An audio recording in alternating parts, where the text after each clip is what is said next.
guys got on it, it was just like bam.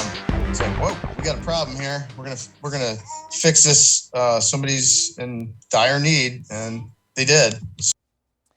So an update this morning to a 3 on your side story that they've been tracking. The state has doled out just a small fraction of its nearly $300 million rental assistance fund. And after one of our reports aired last week, a renter and landlord got paid almost immediately. 3 on your side, Susan Campbell joining us now with the update. Good news. Yeah, when we introduced you to Teresa and her landlord, Alan, they were at their wits' end. They say they had applied for emergency rental assistance through the Department of Economic Security together, just like the state requires.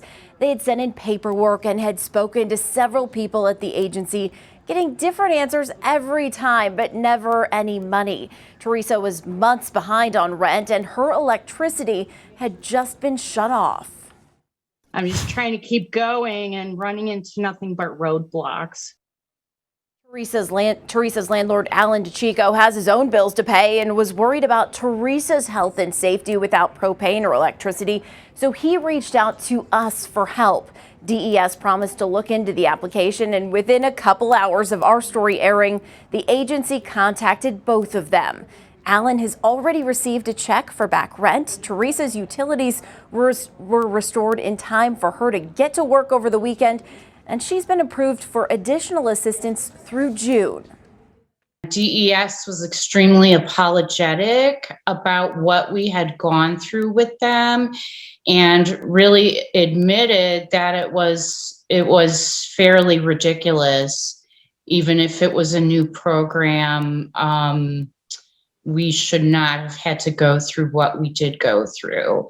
We're all really grateful because, you don't expect things like this to happen, where somebody helps like that. And it's a lot of money to somebody like Teresa and myself. It's a lot.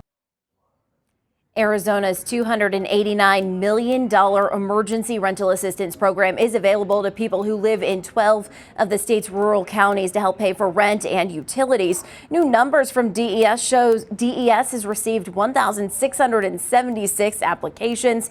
Just 597 of them have been completed by both the landlord and the tenant.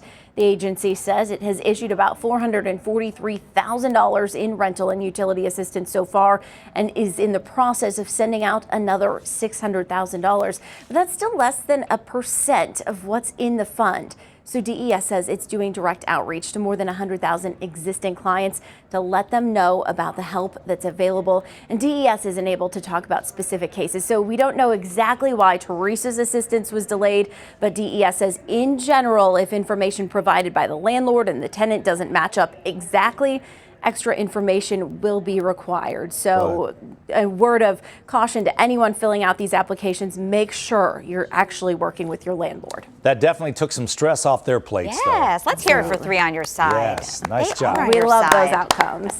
Thanks, Susan.